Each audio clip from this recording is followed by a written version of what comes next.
We are here at Radio Row at the Indianapolis Convention Center on what is our final day of the 2026 NFL Combine. And the good news is all of us have longer arms than Rueben Bain. Oh, I don't need to fact check that, but I'm gonna roll with it. I can't. No, everybody knows how short I am. I can't, in good conscience, make fun of Rueben Bain. He does have very short arms, though. It's the only bit of news I've seen. That's the thing when I'm here is that, like, the days are so busy in a really cool way. Like, I love being here. But even, like, the trade we're going to talk about on the top of the show today, I didn't see it until, like, 5 hours after it happened, just because that's kind of how the Combine goes. And so the only bit of, like, draft nugget news I've seen is that Rueben Bain has really short arms. But we kind of already knew that. I know. We were talking about that before you sat down. Like, from the time he got on the radar as a prospect, it was like, well, Rueben Bain's not going to measure well. You just kind of have to make peace with that. He's still a good player. But then when you see the number, everybody freaks the hell out. Exactly. It's like, well, if no defensive end or edge player drafted in the top 100 has ever had arms that short, I get why it's a talking point, but I don't know, man. The tape's still really fun. We're going to have plenty of time in the next month and a half to talk draft. Really 2 months. I mean, the draft is essentially 2 months from right now.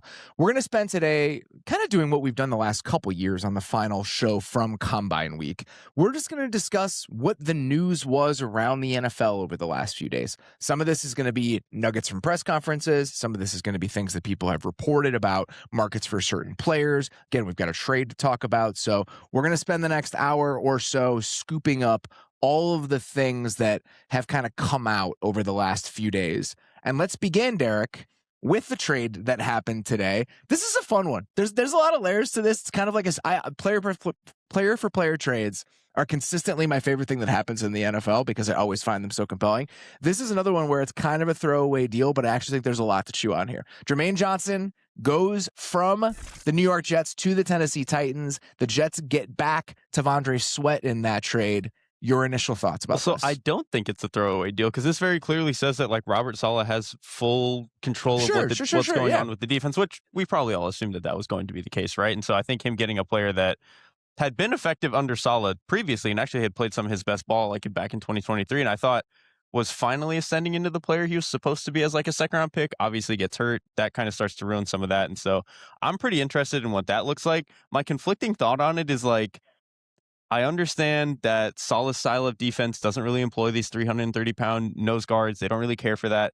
T'Vondre Sweat to me is, like, too good for that to be a consideration. Like, I would still want that kind of player on my football team. That's why I like it for the Jets. Yes, that's why for agreed. the Jets, I really like it because it was funny. I was talking to a personnel guy today and we were just discussing pro personnel strategy and just like some of the players that you seek out in a given offseason. And when regime changes happen, that's when you can see opportunity, right? Because there are guys that are good players that may not be valued by the new regime in the way that they were by the old one just because you have a scheme change. T'Vondre Sweat's a perfect example of this, right? He had a really, really nice second season, but you go now to a 4-down attack front with Robert Saleh. He doesn't really fit that style of defense, so he's more expendable than a player of his talent level should be. And Jermaine Johnson's hitting free agency. It's $13 million against the cap. Sweat's $10 million less than that. And Dave, you know this better than I do, but picking second overall in this draft, if the Jets want to pick an edge rusher with a second overall pick, they can fill that spot. So now, in a down year for defensive tackles specifically, you fill a defensive tackle need while also having an avenue to replace Jermaine Johnson with 4 more cheap years potentially. That is the main component of this for me. I do the Saleh part is a good note, Derek, but it just crystallizes what the Jets might do for me. And like Fernando Mendoza's going 1 overall. We've known that for quite some time. I think it stood to reason the Jets might do this anyway, even with Jermaine Johnson on the roster. But now you do that, and now it's Will McDonald basically and some parts as far as edge rushers go. And now take your pick. I would assume if it were me, I would start doing the photoshops of Arvell Reese in New York green. But if you like David Bailey, from Texas Tech. Texas Tech. I want to be the schools now, in there for sure. Now that we're away from the building the beast world, I'm doing this for me as Totally much fair. as anybody else. I don't know that strongly who David Bailey is, so I assume there are some listeners out there who do not know who David Bailey is. Arvell Reese from Ohio State, David Bailey from Texas Tech, Rueben Bain from Miami. I think his arm measurements are going to keep him from going 2 overall, but hey, if the Jets love him, then they could make him the number 2 pick as well. But it feels very, very likely that if the Jets are making that pick, it'll be who they think is the top edge rusher in the draft. And I want to be clear. I do like this for the Jets, and I do think it makes sense. I think it's just a smart move based on where they are. I also think this could work out for the Titans because Jermaine Johnson is still a young player. We've seen him be really productive. He's playing on his fifth-year option. It is $13 million, but if you get really nice production out of him, that's still a bargain for a really good edge rusher. And he was an ascending player in 23. He was not as good last year. Two different considerations there. First year off an Achilles, always a crapshoot for guys. And two, it's just a scheme that he wasn't familiar with. Year one of a new system, you put him back in that wide nine world. We're going to let you pin your ears back, get after the quarterback.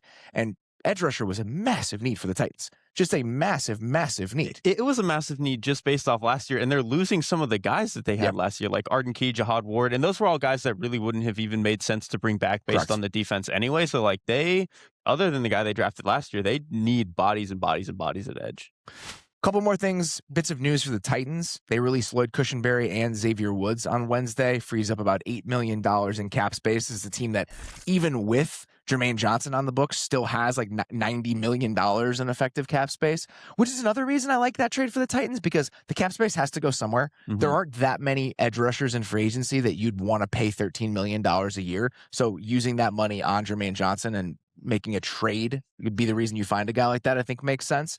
But Cushenberry, that's another one where coming off the injury just was never quite the same. And Xavier Woods, even if he played okay last year, like you were talking about, Derek, it's an older player, you know, and so sometimes that just, you can go a different direction. There are a million safeties available in free agency. And so if you want to get a little bit younger at that position, that is something potentially the Jets could do. The Titans have spent, the Titans have spent so much money on so many players over the last like 2 years, and somehow they're still in this like, well, it's a blank slate phase, which it's exciting because you've got the quarterback answer, but it's also just like, man, how much money have the Titans given out over the last like 3 years, and for what so far to this point?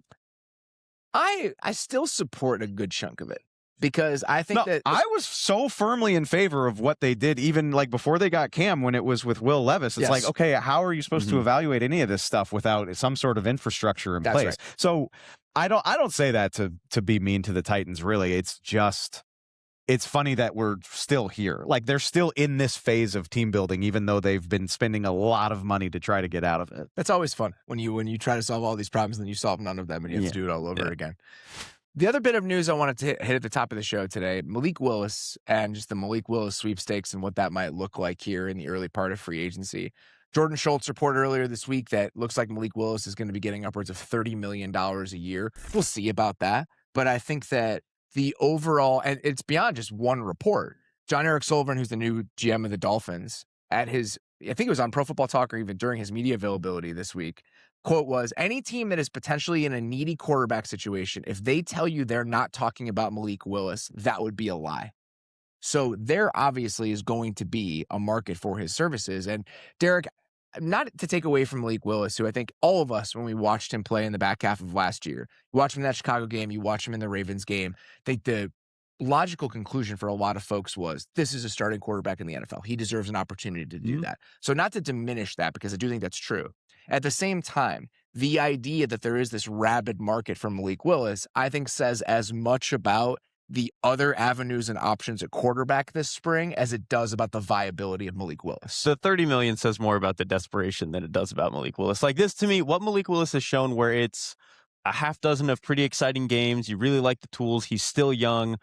Clearly got better in his second stop, which I think like showing some development is a nice thing if you're trying to invest in a young quarterback. But that to me is like, in a more normal quarterback market, potentially somebody who signs for $15 million a year.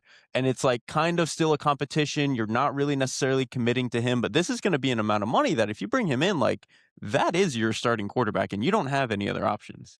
We're going to throw Malik Willis. People are going to throw Malik Willis into the same bucket that we've seen with a lot of these kind of second chance quarterbacks over the last 3 or 4 years. Your Bakers, your Darnolds. And I know Malik Willis is a third round pick, but he's a very talented player, right? Watching how fast, I was talking to somebody about this today, watching how fast the market for that archetype of player has changed over the last 3 years is insane. Baker Mayfield, who was the #1 overall pick in the NFL draft, signed a 1-year, $4 million contract with the Bucs. Yep. And then you've watched it climb, right? And so you have the 1 year was Darnold. $10 million, right? It was When he like, signed with yeah, it was like, Minnesota? yeah. I think, something like that. So 1 year, $10 million for Darnold.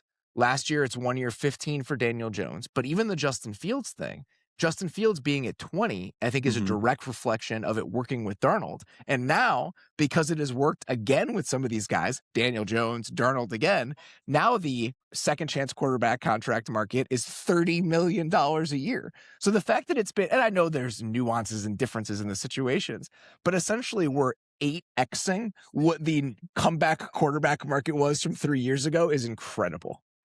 I was going to say, when you said we'll see about that, I wanted to ask you, like, do you not think he's going to hit it? We'll see how many teams are willing to go to a certain price. Because I know there are teams that I talked to a couple of people this week. They're like, I know this team likes him. It's just going to be a matter of what price they're willing to do it at. Because we could talk about some of the situations and I think what the walkaway price would be. So in your mind, as you're thinking about Malik Willis, the other quarterback options, and the teams that need quarterbacks, who do you think could justifiably pay $30 million for Malik Willis? Because that team is harder to find for me. Like when you break it down and look across the landscape, it does get harder to find a suitor. Let me think about this.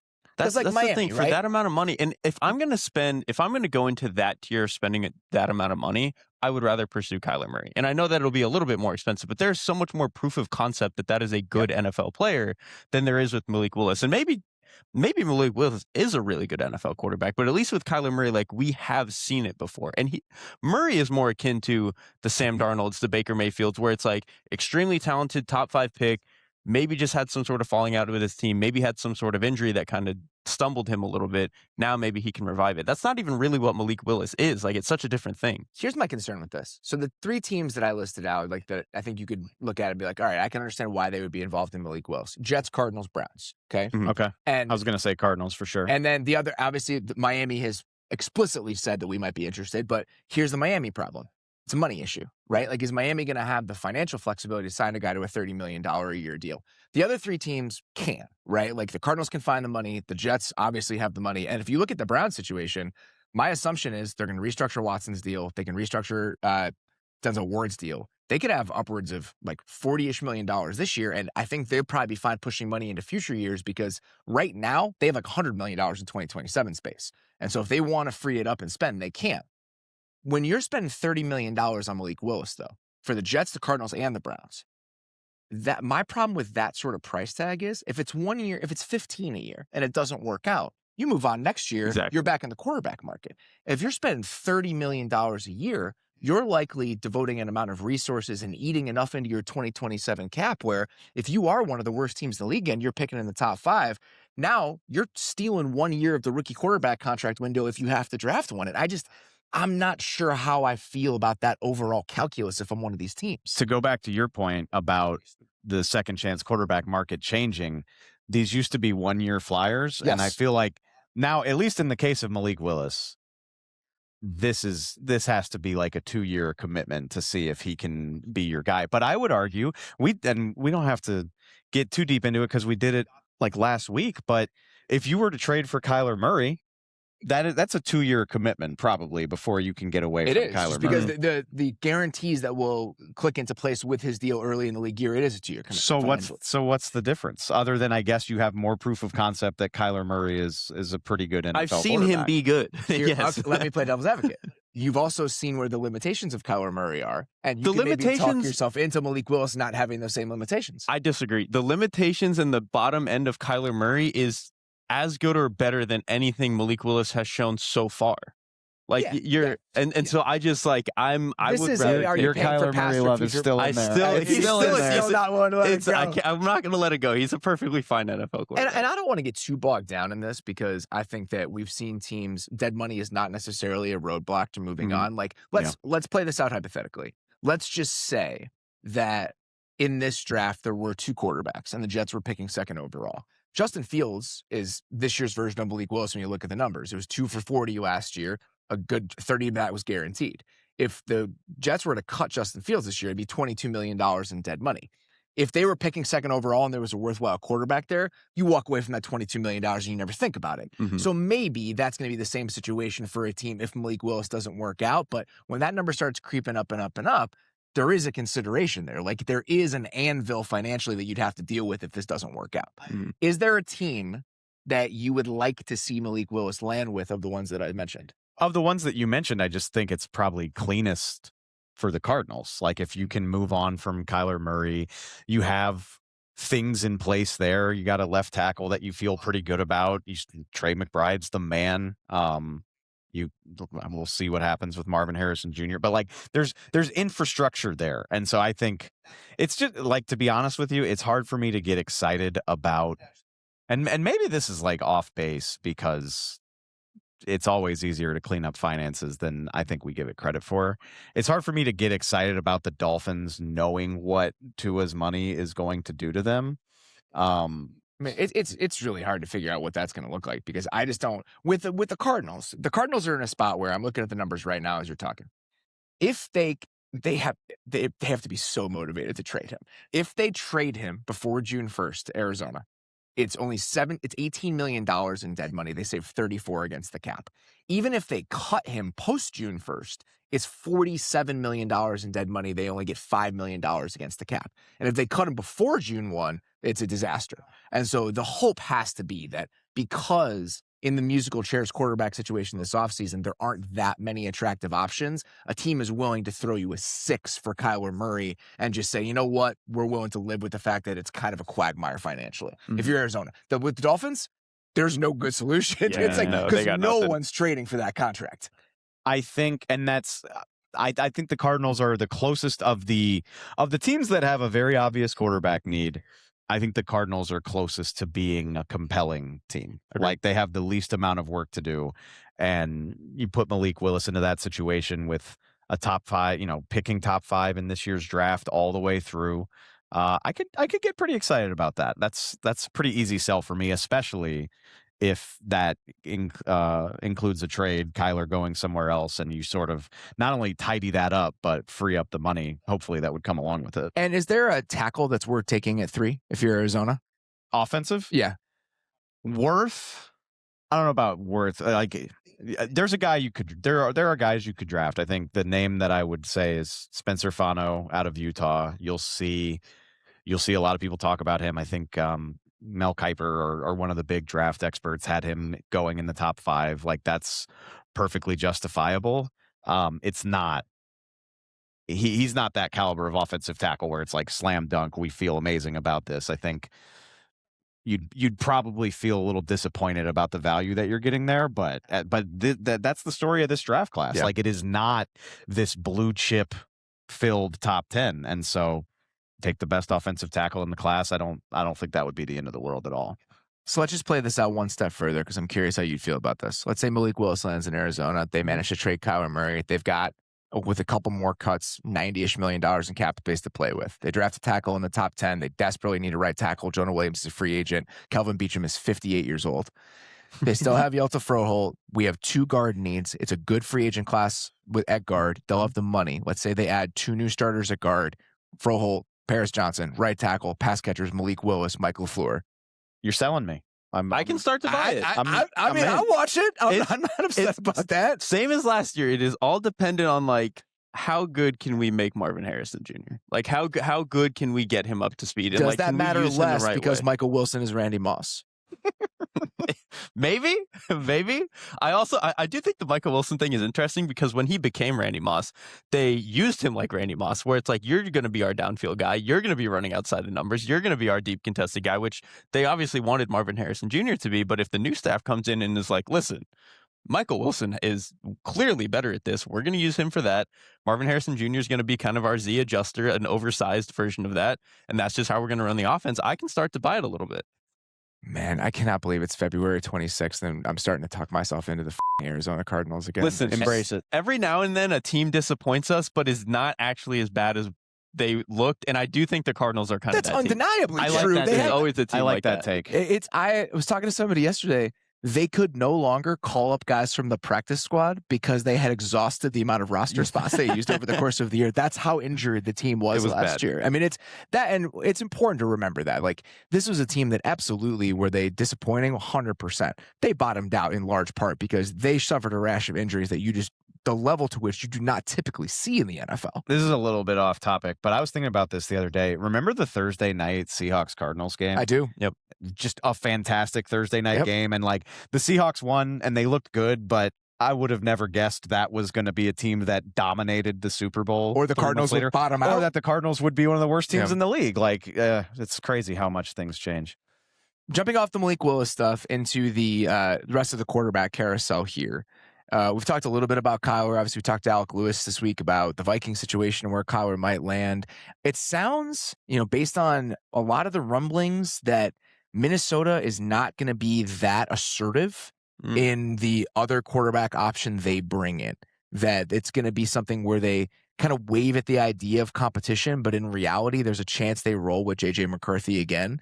There's a lot baked into why that might be the case. We could talk about that if you guys want to, but I also think that makes a guy like Kyler maybe a less likely answer for somebody like Minnesota. And so with Kyler specifically, that brings me to a place where I'm like, where does he make sense, right? If it's not a team like Minnesota, where would Kyler be the right answer? Well, you know what's funny? And I listened. I'm even when I'm overseas, I'm always watching. And I listened to the show that you did with Dan. With Dan. Yeah. Talking about like, oh, well, maybe like Mike LaFleur's there now, like between the contract and everything else, like maybe that's their best option. Maybe Kyler stays in Arizona, and having been here for 4 days. So like I came to Indy with that on my mind, like, well, maybe he'll just stay.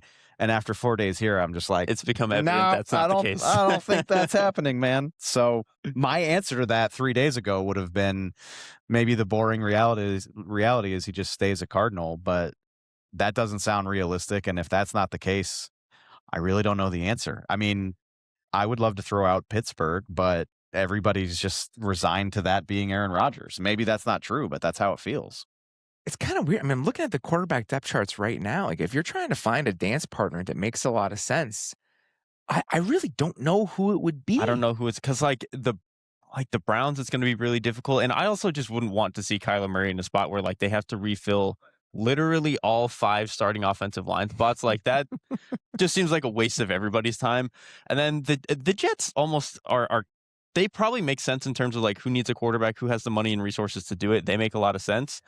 And the offensive line I actually think is pretty solid and has some pieces. The issue is like Frank Reich with Kyler Murray seems like a weird fit. This is still a team that has like 0 offensive weapons, and maybe they can address that in the draft and free agency and stuff. But kind of until I see what the rest of the Jets roster looks like, I'm not sure how excited I can really get over that. But they realistically are probably the best spot because like Colts, obviously, they might need a quarterback, but I don't think really have the resources to do all that. Miami's not going to be able to do it. It really is hard to find the spot unless you think Aaron Rodgers is not going to come back and he's a Steeler. Let me ask you this, and I would go as far as to say this is an insulting idea because I fall along the same lines as you where for all of his flaws, I think Kyler Murray is a perfectly solid NFL quarterback. Does Kyler Murray have to wait for another chance to be a team starter? Like, is that not in the cards because of the league landscape? Well, I think that's going to depend on if he gets cut, then he can get signed to a backup contract. Yeah. This is to me like would a team trade for the deal? And this is interesting. Like, so you look at the finances of it, and I think that you guys talking about the Kyler money versus the Malik Willis money, if it's going to be $30 million a year, is actually a good way to think about it. So I think everybody's so scared of this $19.5 million base salary that Kyler has in 2027 that becomes guaranteed 3 days into the league year. Well, that's all you'd be on the hook for. He has a roster bonus. It's not that scary. Yes, it's just not. So it's the exact same. It's the exact same thing we're talking about with Justin Fields. Justin Fields has $22 million in dead money if he gets cut this year. Kyler would be $19.5 if he gets cut after this year. Mm-hmm. If you're the Jets or a team like that, it's just like, who gives a shit? The worst Kyler Murray is better than the best Justin Fields has ever been. Like, you're not worried about that kind of money when it comes to something like that. Maybe the Jets are in a position where, again, you don't want to eat 22 for Fields this year and 19 for Kyler next year. You're starting to rob Peter to pay Paul. But again, if you look at the Justin Fields contract, and it's no worse than what you'd have to take on for Kyler Murray, and we've seen Kyler Murray play at a much higher level. It's impossible to know until we know what happens, but like I'll be buying stock in Kyler's next stop. Like I'm not ready to give up on him as a viable NFL starter at all. Let me look at Miami's finances and just see like what we're talking about here. If he does get cut, it starts to open up the avenue for a lot of other teams because I do think he might be more willing to sign for something a little bit less like what teams would be on the hook for now. But if it's a trade, it's hard to find a spot other than New York or maybe Pittsburgh. And even then, doesn't Mike McCarthy and Kyler Murray sound weird? See that I'm glad Robert's doing this. So if Robert's looking at the Tua contract and the Dolphins salary cap, it's criminal. So bad. So if you think the Kyler Murray contract is scary, go look at the Dolphins finances and get back to so me. Bad. I'm just playing around with over the cap as you guys are talking, and even if he's a post June 1 cut, even if you do that, you still lose $11 million in cap space this year. There's nothing. There's no nice way out of this. It's really rough. It's really rough. And I'm playing with it right now. So right now, as it currently stands, even without the Tua contract, the Dolphins have $74 million in dead money on their books. What? Yes. It's Tyreek Hill, Jalen Ramsey, Teron Armstead. It's when you do what the Dolphins did, from a draft capital perspective and leveraging your finances in the way they did when you're trying to maximize these windows, the end is going to be messy. And that's exactly where the Dolphins sit right now. And that's why I think they're a hard team to figure out. I don't really blame them, for the record. Kind of the same thing we were saying about the Titans. Like, I understand why it happens. They tried and they failed spectacularly, but it's better than not trying at all, in my opinion. The other guy in Arizona that the Jets, I think, could go one of two different ways. And we were talking about this when we were just discussing big offseason questions, where it's like, okay, what do you want, a potential multi-year quarterback solution? Or do you just want we'll figure it out for a year and then we'll actually address it in 2027? Jacoby Brissett for the Jets is I think it legitimately makes sense. You have the history with Frank Reich. And what I like about Jacoby Brissett is that he is my concern when you hand wave your quarterback position for a year is that you get so bad that you can't evaluate the rest of the roster. Jacoby Brissett will throw the shit out of the ball for 17 games. Sure will. He will give you enough where I think you can stay afloat and be a real team. And so that's why that one for me is you're a rebuilding team, notoriously good dude, good locker room guy, making a few $1 million a year, throw them a late round draft pick, just see how it goes. Jacoby Brissett with the Jets, I do think there's a lot of boxes that checks. If I'm the Vikings, if you're not going to be an aggressive at the quarterback market and trying to just get a guy who can kind of compete, I would want a Jacoby Brissett, because I think that's a good benchmark for JJ McCarthy. If you can't be better than Jacoby Brissett, we've got a problem here. Are we okay with the Vikings not being at least somewhat aggressive about their quarterback issue? Here's why I think this is potentially okay. What is the best case scenario if you go out and you get aggressive with a guy like Kyler Murray? Do you think that you're a Super Bowl team with Kyler Murray as your quarterback? You can be, yes. You think so? I don't think, I'm not picking them to win the NFC, but I can at least see a viable path. Okay. We can be the 2 seed in the NFC, we can win 13 games, and if Kyler gets hot 3 times in a row, we actually have a shot. I know that it's dangerous to look at it this way. It is. But there's definitely a way they win 8 games and it blows up. We're a year removed from Darnold doing what he we're a month. We're a month removed from Darnold doing it. We're a year removed from the Darnold deal, and everybody being is Kyler Murray as good as Sam Darnold? Yes, that sounds like. I think he has the potential to be as good as Sam Darnold. Yeah, it sounds silly considering everything Sam just did, but we didn't feel that way about Sam a year ago either. Sam Darnold played 2 good games from November and on.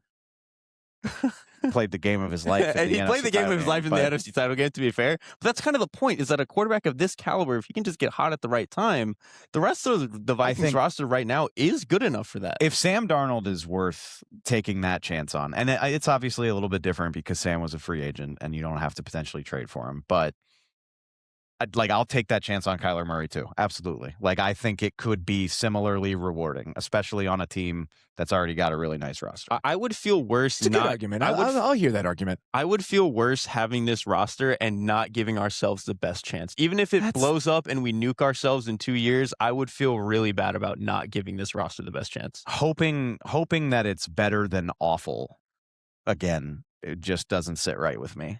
Considering we had 10 games of what J.J. McCarthy was. And that's not to say that he can't be a better player, but just hoping that it won't be as bad as it was last time. That doesn't sit well with me when Justin Jefferson has already been in the league for 6 years. And that argument, the Justin Jefferson part of this to me is the most compelling reason. It's because it's that's the issue, is that I think there are two different arguments that you could make about this.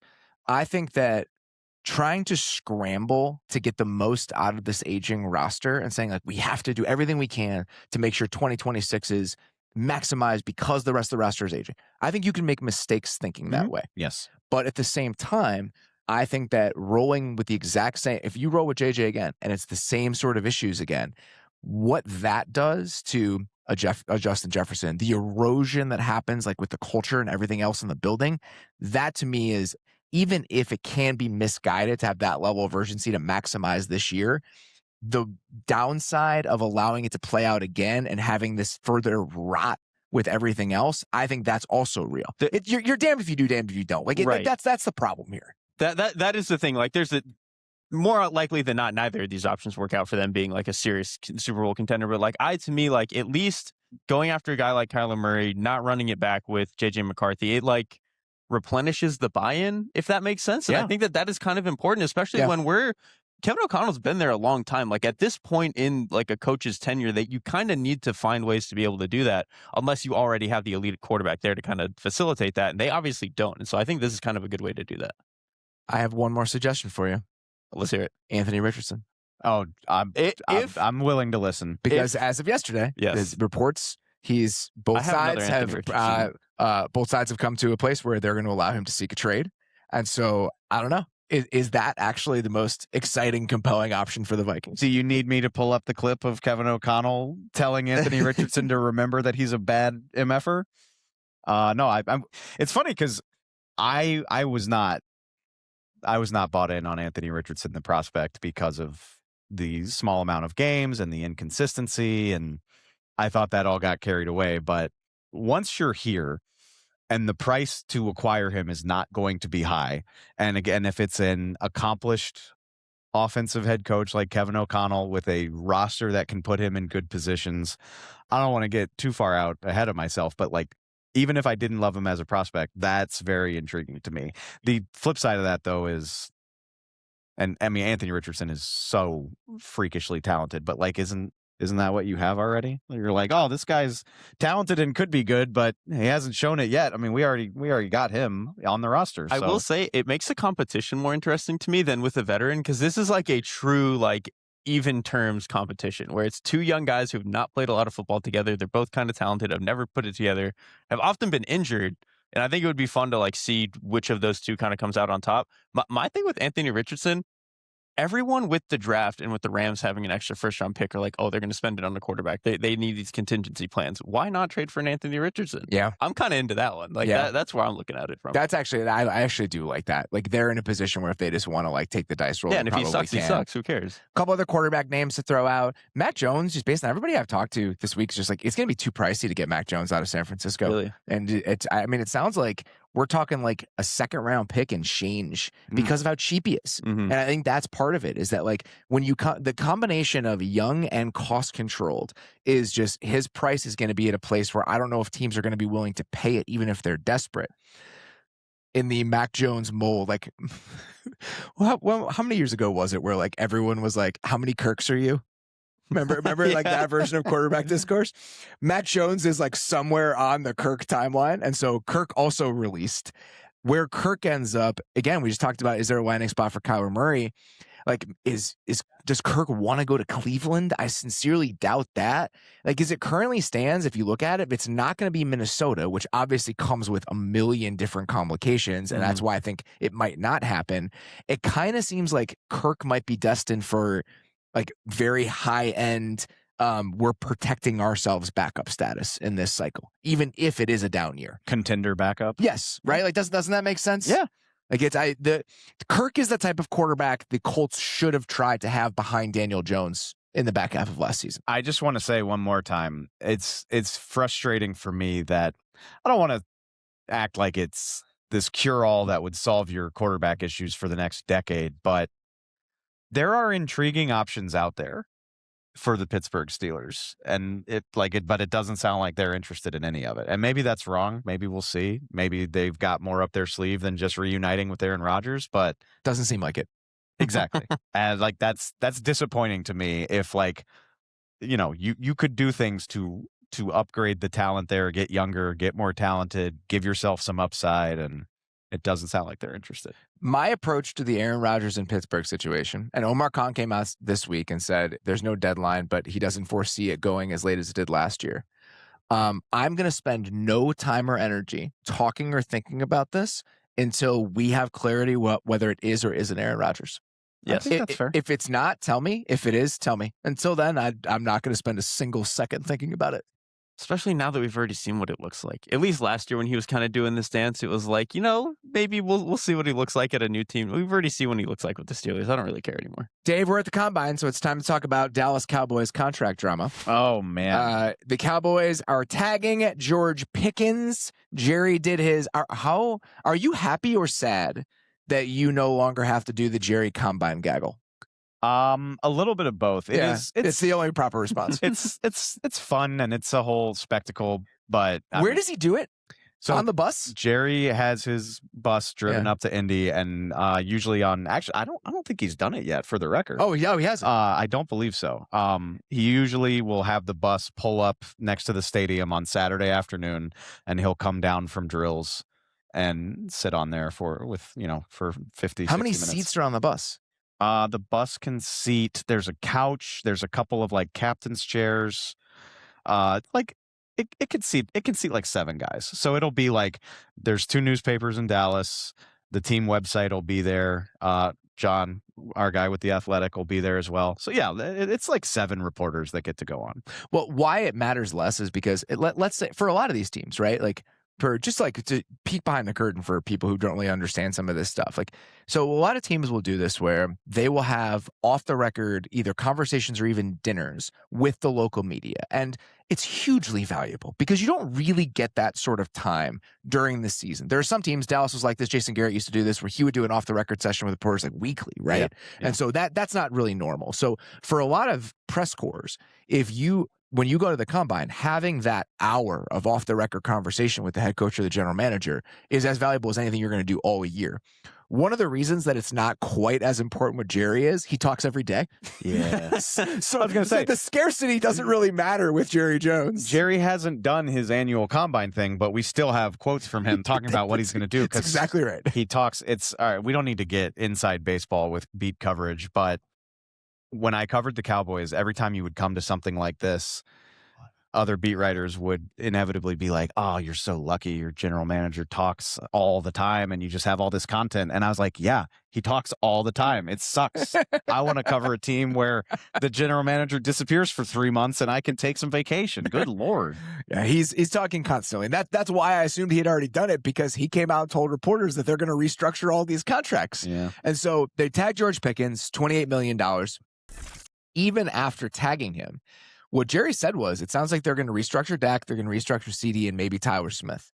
So if you look at the numbers financially for Dallas, if they restructure all those guys and they cut Kenny Clark, that's $35 million in cap space. Mm-hmm. And so that gives you at least some financial flexibility, even with some of those bigger deals on the books and the Pickens tag, to try to add a couple pieces to your defense here. Mm-hmm. And that's what has to happen. My inkling from being here, I don't think they want to cut Kenny, but they got to get that number down one way or the other. They have to do something. Yeah. It's not that he's a bad player. That's exactly right. And so but when you're looking at it, when you can free up $21 million in cap space to move on from him, that's 2 starters. Yeah. And so you can't justify that level of, and especially when you already have Osa and you already have Quentin Williams on the roster, being able, if you cut Kenny Clark, that's a linebacker and a safety. So it's just about opportunity cost. It has nothing to do with the quality of Kenny Clark's play. I think they're going to try to get something renegotiated with him, and that's also an option. And if they can't, then yeah, do what you have to do. But I mean, we did this on the biggest questions of the offseason show.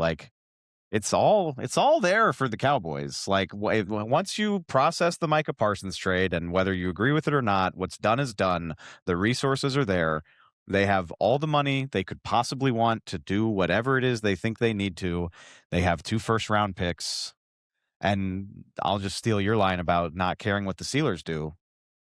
Show me. I don't care. Yeah. Do something. Do anything. And it's already frustrating because it sounds like we're going to do the the Pickens dance for at least a little while. Hopefully it doesn't extend into the summer, but based on their history, I can't say I'm optimistic. But here's the difference with me and Dallas and Pittsburgh. From a player acquisition standpoint, 100%. Show me. Like, until it happens, like, I'm not going to spend a lot of time talking or thinking about it. The fact that the Cowboys moved on from the static kind of staid world of Mike McCarthy and the Steelers are stepping into it, that's what creates the intrigue around the Cowboys for me. And that's why I will be more excited about them than is probably justified. I agree with you. The thing is I've done this before, and I know, like, we love the Christian Parker hire. The Cowboys staff it's young and energetic. It's unlike it's been in a very, very long time. Yeah. I agree with that. It still requires the people in charge of the purse strings changing the way that they've approached off seasons for 12 years at this point. The fact that they seem willing to restructure all these deals, though, is like, that's a level of financial aggression that they have not shown in a while. I want to believe. Like, let's be clear. Davis, like, we need to cross the finish line before I'm even thinking about the race. This is a broken, beaten down man. He's seen too much. Because we're gonna do this. We're gonna get all excited. Like, oh, they freed up all this money. They're gonna get aggressive. They have these draft picks, and then free agency, like the legal tampering. We're able to do deals on like Monday. And we'll be live for 5 hours, buddy. I can't wait. Be ready for that. I can't wait for Monday afternoon to roll around and like it's just crickets on the Cowboys front while the first tier of free agents fly off the board. No, they're going to sign a $4 million linebacker, and that'll be it. That's okay to me. Like, I don't need them to be shopping at the top of the market. Like, they're a team that they need a safety. They need linebackers. They need edge depth. If they solve that with a lot of mid-tier free agents and 2 first-round draft picks, that's an acceptable solution to me. You are right. And no, I don't need them to do anything insane. But, all right, let me rephrase. It won't be Monday.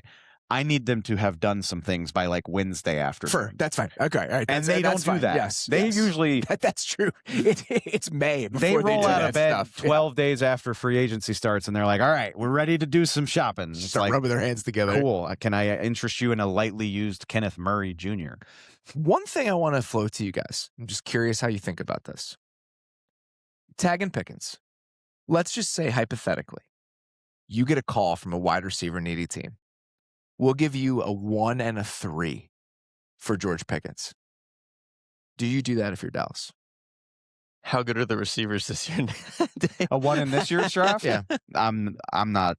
That's a nice price, but I don't think I'm interested. There are good receivers in this draft. There are always going to be good receivers with the way the game is now. I think Dane's top 100 has 17 of them. So there's talent, but I think George Pickens is 25, by the way. He's not yet 25. He turns 25 sometime in March, I think.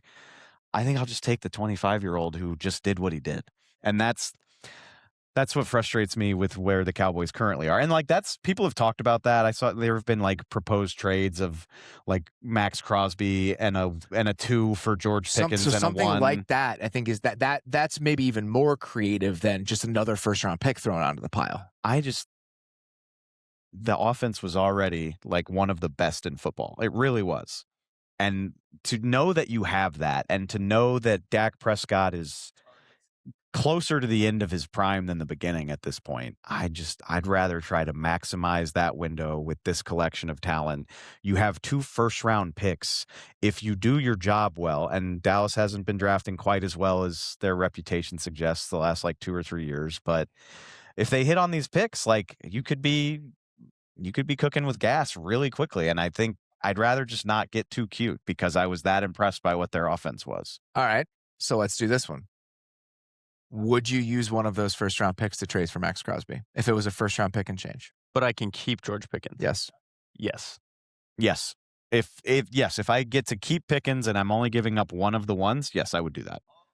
Max Crosby right now, and this is why it's a little bit different than the Micah contract would have been in large part because the Micah contract, if you had spent a ton of cash on that deal last year, the Max Crosby deal, he's obviously on an extension. It's $30 million in base salary in 2026, but the cash just would not be nearly to the same level. And if you wanted to restructure that deal to give you some flexibility against the cap, you could. And so I'm sure some people would be like, well, you just didn't do the Micah thing. Why would you pay Max Crosby? There are enough differences and nuances to that where I could understand wanting to go down that road. Mm-hmm. I mean, if you come out of all of this And the upshot is you have a couple more big-time draft selections than you would have. And Quinnen Williams and Max Crosby are under contract with the Cowboys. And George Pickens is here. It's way too soon to declare winners and losers, but like if that was the upshot, I'd feel pretty solid about it. Anybody else on the Max Crosby horizon that you've been thinking about when it comes to team fits? I threw out the Rams because they have all the picks, and I think that's crazy. There but if too you're many edge rushers, stop. Where is he playing? What are he's better than everyone they have except Jared Verse. What do you mean? Where is he playing? What are the snap counts on that team? My God. How much math have you done, Scott, about figuring out if the Bears can fit Max Crosby into the cap? Yeah. It's tough because I was talking about this yesterday on Chicago radio, but the Bears right now, as it currently stands, have the 5th highest number allocated to edge rushers against the cap of any team in the league. With Dio Dangbo. That's not a great place to be considering. It's depressing as shit. How they rush the passer less. They probably have the worst dollar per sack in the NFL. It's a tough situation. So I love to see Max Crosby on the Bears, yes, but I just think when you think about the resource allocation and everything else, it's just hard to pull that off. And so we'll see. The other team I keep coming back to is just. You said San Francisco. San Francisco. Yeah. I just think if you look at... Can they make it work money-wise? I think they can. I think they can. And then, so the other bit of San Francisco news that's worth talking about, the Trent Williams stuff, where it seems like they're trying to get his number down. I think Barnwell did a really good job of this. Like, there are some levers that they can pull, and there's some leverage ploys that San Francisco has to try to convince him to push that down. So that's just something to keep an eye on, is like what happens overall with the Trent Williams money situation with the Niners as well. I do and the Cowboys are always going to dominate those sorts of conversations because of who they are. But outside, the handful of teams where I really feel like it makes a lot of sense for Max Crosby, it's not as big as I would have guessed. It's just a big price. Yeah, I mean, exactly. It's just a big price. I think that and honestly, I think that fewer teams have the appetite for those sorts of deals when you just consider the history of them and the downside of them, all of it. The other guy who's been in a ton of trade conversations, and I think this is one where it is worth paying a lot of attention to it for a bunch of different reasons, is A.J. Brown, right? So it seems like in talking to folks here, it's very possible that we're headed for a divorce with A.J. Brown and the Eagles. And this has more to do with A.J. Brown's desire to move on than the Eagles thinking that they'd be a better football team without A.J. Brown. But talking to people last night, it just seems like we've kind of reached the end of the road with this thing, with him wanting to be there when you think about the quality of the quarterback play, all of the turnover on offense, et cetera. The price for A.J. Brown, where Max Crosby be a 1 and change, right? I think when you think about positionally, the age, all of that kind of stuff. I think A.J. Brown for a 2 and some scraps is possible. So A.J. Brown right now, he's 20. He turns 29 this summer. He turns 29 this summer. With receivers, the age curve is a little bit different. Especially one like him, yes, where it's it's pure explosiveness. And so power, right? Yes. It's been hard on his body. It reminds me of Des Bryant, where when it goes, it's gone. Yeah. So I think that's absolutely a consideration. I'm sorry. That hurt my feelings. I'm sorry. And I spent a lot of time looking at and studying and this. I love AJ. I don't want AJ to go over a cliff like that. I spent a lot of time looking at and studying this over the last day because it's impossible to know the finances for the Philadelphia Eagles. He has a minimum base salary, which every guy in the Eagles does. $27.5 million option bonus for A.J. Brown this year. So if you are the acquiring team, you have one of two options. You can not execute the option. You can pay him $27 million or $28 million against the cap this year, and then you have flexibility beyond 2026. Or you can execute the option bonus in the same way the Eagles would. And if you want to, and you want to play the financial game the exact same way the Eagles were, where you just take on the contract and you execute the option bonuses in the same way Philadelphia would have, you can get A.J. Brown for minuscule cap hits over the next 2 years. You're pushing it into future years. So when I look at that and I think about the financial levers needing to be pulled, the price that it would require, and the team that needs a player like this, it's Buffalo. It has to be. They don't have a lot of flexibility. They need this exact skill set. I think based on through the grapevine stuff, he'd be open to playing there or might want to play there.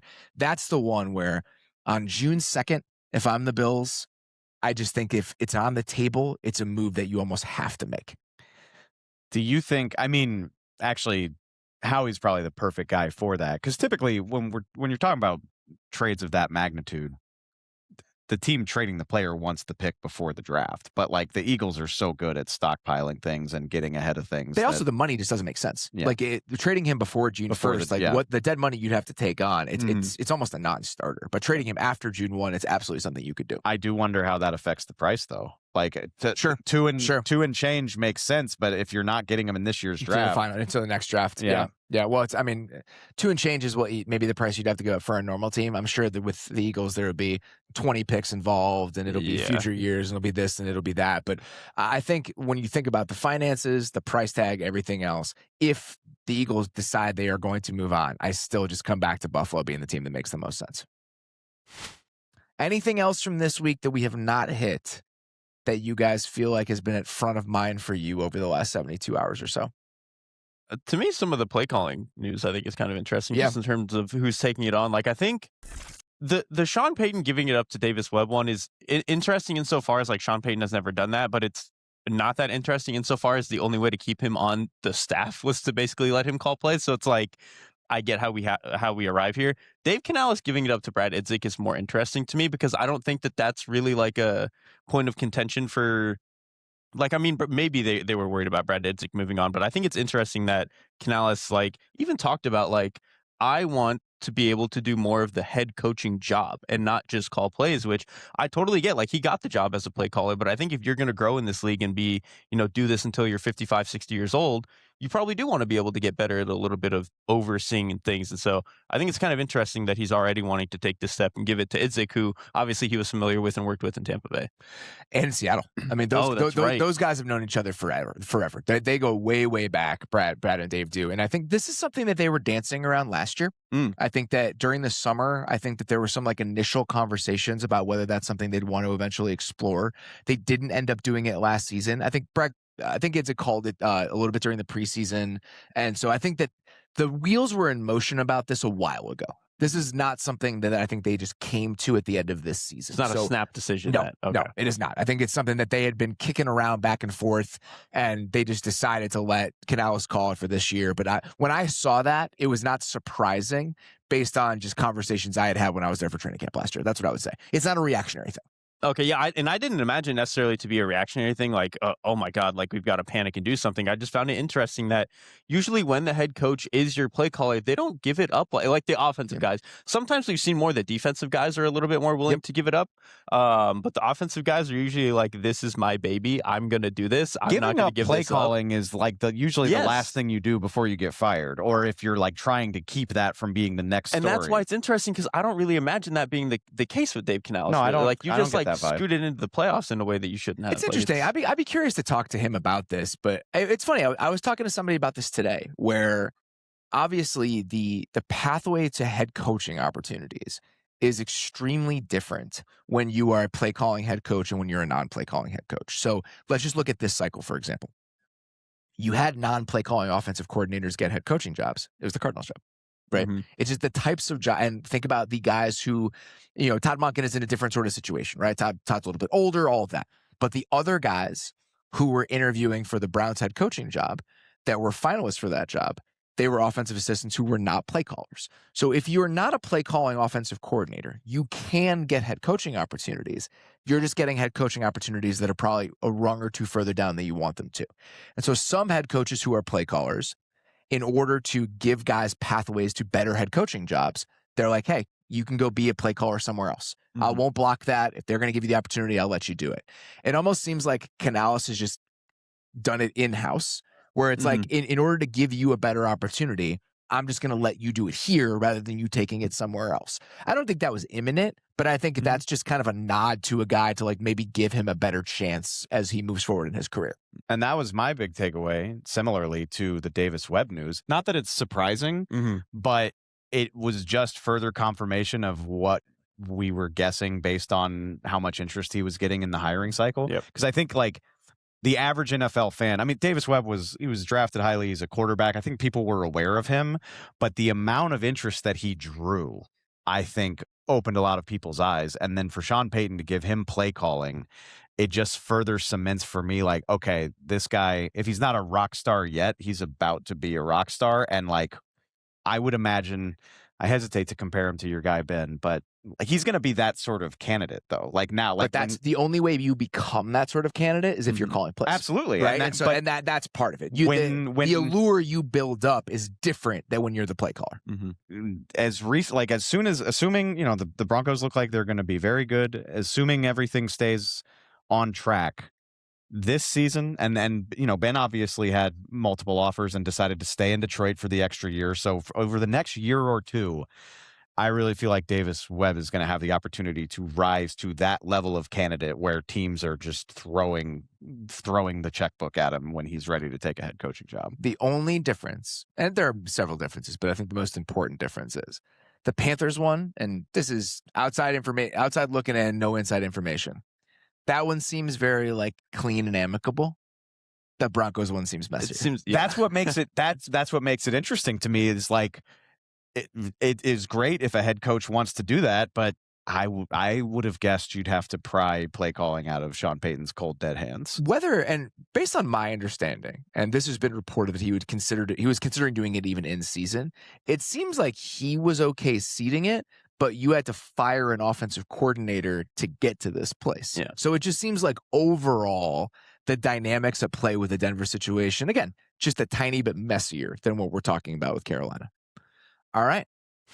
That is all we've got for today. The next show on this feed will be coming to you guys on Monday. We've got a little combine recap.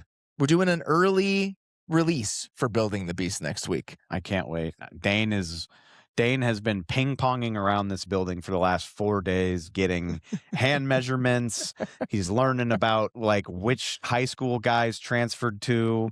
And we're going to have it all. It's going to be awesome. And as we're sitting here recording, I can see the drills have started. So Dane's probably like, his guy, Caleb Banks.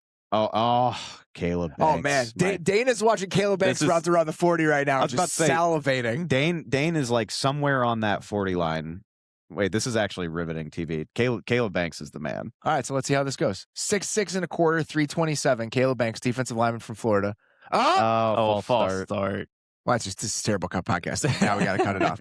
So Monday, combine recap, Dave and Dane. Tuesday, we're going to be doing a free agency themed mailbag on the show. So another mailbag. We're going to be doing them weekly during the off season, other than select weeks like free agency week. But we love doing them. We're happy to be doing them. This one's going to be free agency themed. So if you're listening to this on Friday, start sending in your questions. athleticfootballshow@gmail.com. We would love to hear from you. For now, that's all we got. Appreciate you guys listening. Dave and Dane will talk to you on Monday. Thanks for watching. Follow The Athletic Football Show wherever you get your podcasts. And don't forget to subscribe on YouTube.